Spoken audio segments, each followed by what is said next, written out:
Do you think he's ducked him? Would you? Tom Aspinall's the guy. He's the guy. Listen, if the guy wants to retire and doesn't want to fight, nothing you do. You think the Jon Jones versus Aspinall fight happens? For sure. Jon Jones finally admits he really was the panicked voice on a police phone call and even says he's been sitting at home crying. Ilia Topuria, the new loud-talking featherweight champ, just happens to bump into the man he took the belt from, Alexander Volkanovski, at the Performance Institute. And heavyweight wrecking balls Tom Aspinall and Ciryl Gane are suddenly on a collision course for the undisputed crown. That headline yanks you in because it feels like watching 3 different cliffhanger movies all start at the same time. You have a former champ in trouble with the law, a rising star meeting the legend he beat, and a fresh title fight brewing before the old one even cooled off. It's dramatic, messy, and full of emotion. Exactly the kind of rough, real-life drama that makes MMA fans click faster than a spinning back kick. Now let's break down every piece of this wild news day, one story at a time, in language so clear a 7th grader could read it on the bus and know exactly what happened.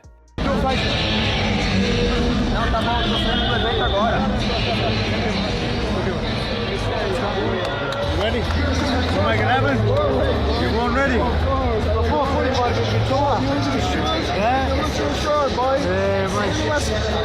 You wait till you see what happens, eh?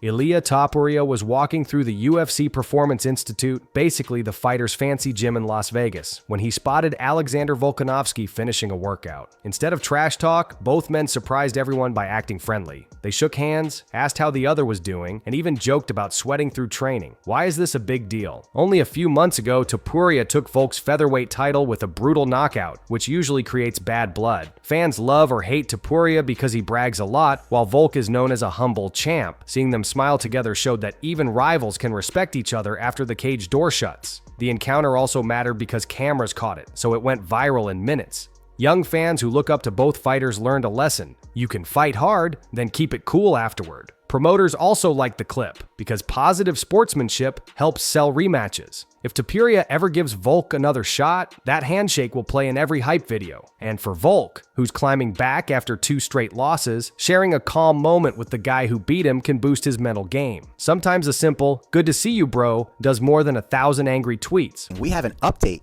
on Ben Askren. This comes directly from Ciryl Gane. Ben Askren needs a lung transplant. He has a hole in one of his lungs. He is now in a Wisconsin hospital seeking treatment. While 2 healthy fighters traded kind words, former Bellator champ Ben Askren was fighting a scarier battle in a hospital. Ben got a nasty case of pneumonia after working UFC 316, and his lungs crashed hard. Doctors had to put him on a ventilator to breathe for him and hook him to an ECMO machine, which pumps and oxygenates blood outside the body. His wife, Amy, kept fans updated on Facebook. She said Ben would squeeze hands when nurses lowered his sedation, but his body wasn't strong enough to stay awake. The heartbreaking news came when she revealed Ben now needs a lung transplant to live. Late last night, he was added to the national transplant list.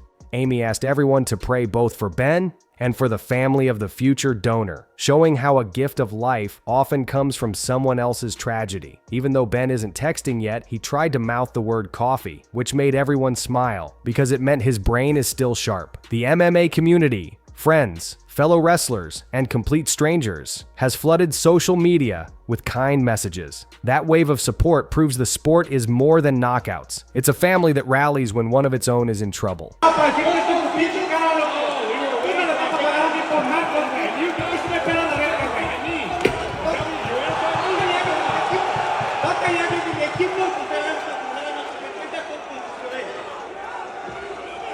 Don't talk about my team, man. Don't talk about my team. Don't talk about my team. Fight news never stops, so while Ben battles in the ICU, matchmakers booked a fireworks bout for Noche UFC on September 13th. Diego Lopez, the high-volume finisher who shocked everyone by smashing Movsar Evloev, will face João Silva, a Brazilian on a 13-fight win streak, each ending before the final bell. Lopes has 22 finishes and 26 wins, which means only 4 poor souls reached the scorecards against him. After the announcement, Lopes posted "anyone, anytime, anywhere" on X, formerly Twitter. Fans think that message was aimed at Yair Rodriguez, who once accused Lopes of ducking a fight. Now Lopes is making it clear he won't turn down anybody. Silva is the perfect dance partner because he swings like he's late for dinner, chasing the knockout every second. Their styles promise pure chaos, two pressure fighters who hate backpedaling. Putting them on Mexican Independence Day weekend, the same slot that delivered classic violence last year, is a recipe for a fight of the night bonus. For casual viewers, the message is simple. Tune in if you like highlight reel finishes because judges might get the night off. On the same evening that match was inked, the UFC tried something totally new. A grappling-only card called UFC BJJ1, streamed live and free on YouTube. Grappling matches aren't fresh, other promotions do them, but the UFC stamped its brand on the event and even crafted a shiny championship belt just for jiu-jitsu. Pictures of the gold buckle popped up online, and fans argued about whether it looked slick or cheap. Some loved the nod to pure ground skills. Others joked it looked like a plastic toy. The experiment matters because it shows the company wants to own every slice of combat sports, from slap leagues to submission tournaments. If plenty of viewers click the stream, expect more specialty events that give roster fighters extra chances to compete and earn money without taking strikes to the head. For young grapplers, seeing a UFC-branded belt for jiu-jitsu could be huge motivation to double-leg their way into the spotlight. And for the sport overall, it hints at a future where fight weeks include cage bouts on Saturday and mat duels on Sunday, keeping fans glued all weekend. I mean, I just feel like anybody would understand at this point. Like, you know, I'll retire the heavyweight belt if I have to. It's like, dude, give the guy what he wants at the end of the day, you know?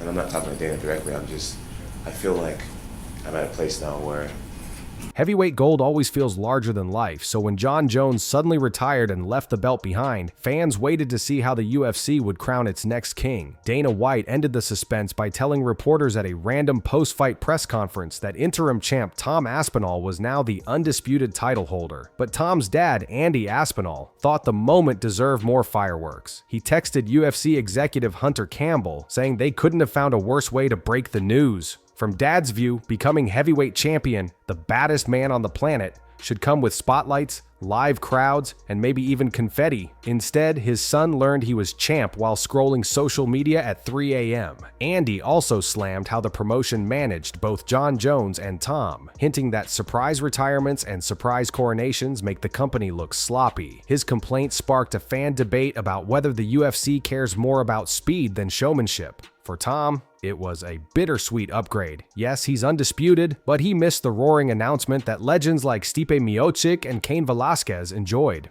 Sometimes timing is everything in sports entertainment. What are your thoughts on Ilia Topuria and Ilia Topuria as a fighter? How do you feel about just the overall fight? É uma grande luta. Ele é um grande lutador, mas eu não preciso provar nada pra ninguém de quem eu sou, o que eu já fiz, né, fazendo do cage. Essa outra chegou na oportunidade gigantesca. Vou nocautear esse cara. Essa é ela. He's gonna knock this guy out.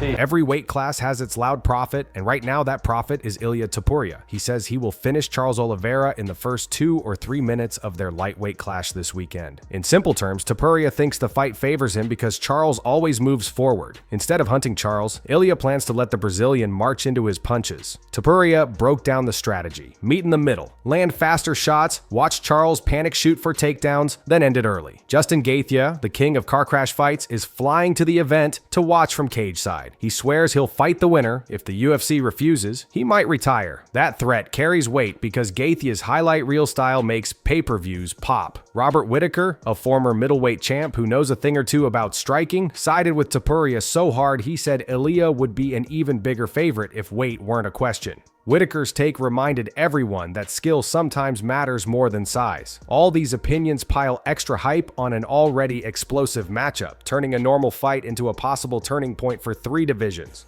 Lightweight chaos continues with Renato Moicano stepping in against Beneil Dariush at UFC 317. Moicano's nickname Money matches his goal: earn fat checks by beating ranked guys. He admits Dariush likely hits harder, but insists he is more technical and owns better wrestling. Both are jiu-jitsu black belts, so viewers might see slick scrambles and armbar threats. Moicano, always good for memorable quotes, said Dariush just looks old, but he's good, which is both an insult and a compliment. He also pointed out that the lightweight division is crowded, meaning one standout performance can leapfrog several contenders. Dariush needs a win after a tough loss, so pressure sits heavy on him too. Stylistically, expect sharp jabs, calf kicks, then a test of who controls top position. For middle school level, Picture two brainy chess players, but instead of pawns, they use knees and chokes. Whoever solves the puzzle first could move closer to a title shot in the world's deepest division. He's dismissed me on multiple occasions, and I'm not the first guy that he's dismissed. The reason that I got the Pavlovich fight was because Ciryl didn't want it. He then took Curtis Blades. I just don't like the way he does stuff professionally, because that's the opposite to what I do. I'm here to prove I'm the best, not duck out of fights with people. Remember how Tom Aspinall's new belt felt rushed? Ciryl Gane thinks he's the man to challenge it properly. Gane posted, "Everything is now set in motion" on Instagram, hinting talks are nearly done for Aspinall versus Gane. Later, he told a podcast his manager had spoken with UFC matchmakers, and they're ironing out date and location details. Gane lost to Jon Jones last year, but stayed at the top with flashy footwork and technical kickboxing. Aspinall is a fast, agile wrestler-boxer who blitzed Sergey Pavlovich for the interim title. Fans are giddy because the matchup promises speed, power, and contrasting styles. Gane's smooth movement versus Aspinall's explosive takedowns. For a 7th grader, think of two different video game bosses. One dodges everything, the other charges with a huge hammer. The UFC loves Europe right now, so rumors swirl of a giant show in London or Paris. If the fight gets signed, it will settle who truly inherited the heavyweight throne after Jon Jones walked away, and it might even break ticket records across the pond. Is Jon Jones scared to fight you? Yes. Jon is conning the public. The fact that he didn't want to fight Ngannou for 3 years, and now he's not wanting to fight me for over a year. Is that fight fucking happening? Speaking of Jon Jones, the former pound-for-pound king dominated headlines again, not for fighting, but for tweeting. Early in the morning, Jon fired off a string of confusing messages on X, then deleted most of them. In those posts, he basically admitted he was the man on a police body cam call linked to a new criminal charge. He wrote that the timestamp in the video showed a calmer chat before he got aggressive, saying he was already paranoid and defensive. Jon jumped from topic to topic, mentioning riddles, a guy in the brown jacket, and even Bob Marley lyrics. He also revealed he's been crying lately, but claimed he's still alive and unbeaten. For kids reading, imagine your friend texts 20 random thoughts at 3 a.m. and then erases them. That's what the MMA world saw. These tweets matter because they add fuel to the debate over Jon's legacy, GOAT or trouble magnet. They also make fans question whether he'll truly stay retired or return once legal smoke clears. Either way, the saga shows how social media can turn private stress into public drama in seconds. Or we move the heavyweight division, take the title away from him. Jon Jones called us last night and retired. Jon Jones is officially retired. Tom Aspinall is the heavyweight champion of the UFC. The video ended on a lighter note with the host reading 3 viewer comments from a previous upload. One comment joked that if it walks like a Jon, talks like a Jon, and crashes a car like a Jon, it's probably a duck, poking fun at Jones's repeated run-ins with police. Another said, "Now there's the Jon Jones we all know," suggesting fans aren't surprised anymore. The last comment bluntly claimed anyone still calling Jones the greatest must be undoubtedly gay, which highlighted how internet comment sections can swing from funny to harsh in a heartbeat. Showing these remarks keeps the channel's community feel alive. People see their names on screen and keep engaging. Finally, the host reminded everyone to subscribe and hit the bell so they never miss daily MMA updates. For new fans, that bell icon is like setting an alarm clock, ensuring every twist, whether hospital updates, new fight bookings, or retired legends tweeting at dawn, pings their phone right away. And with so many moving parts in MMA, having news on tap is like getting the next episode of your favorite show without waiting a week.